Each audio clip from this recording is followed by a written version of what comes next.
Good day, Steve Charlton here, coming with another dose of economic mathematics to update you about the awaited jobs report for the month of May. And surprise, the U.S. added more jobs than expected again.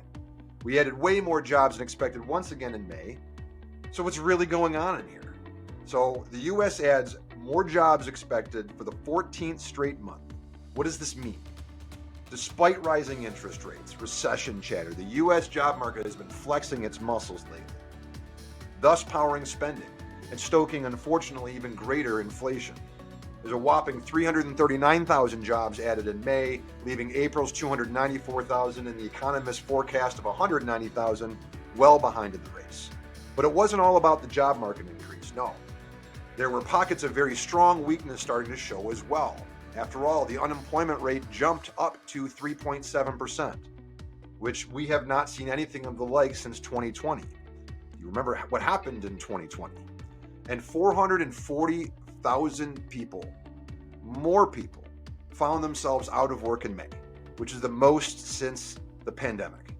Meanwhile, annual wage growth did finally become catching its breath to slowing to a robust but less than expected 4.3%. Always, why should you care?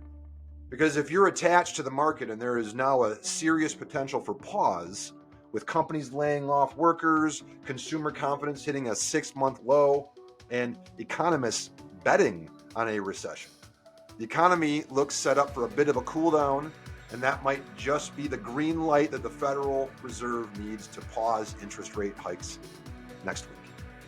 The breather should give you the last 10 rate hikes more time to percolate through the economy, all while keeping the door wide open for a potential restart in July.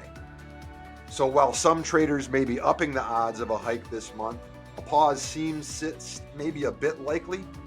Now, zooming out to a 30,000 foot view, our slight brush with default, regardless of the Fed's decision, there's one fewer catastrophic issue.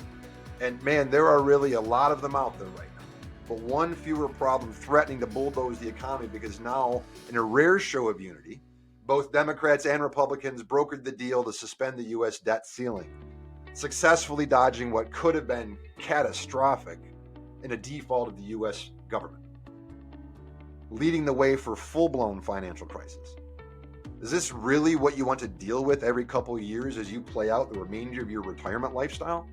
Worrying about debt ceilings and taxation hikes, market crashes, volatility, or if you're going to run out of money or not? Folks, I'm here to tell you there's a better way than that. Perhaps you just have never had a conversation before with a firm that actually puts your best needs first. Remember, being independent means that we aren't salespeople. We don't have a horse in your race. But we do want to teach and train your jockey to win every single time. So hit the button down below, book a 15-minute call with us. Let's start a conversation built on all of your options, things that you may not be aware of, and not just what makes some firm the most money.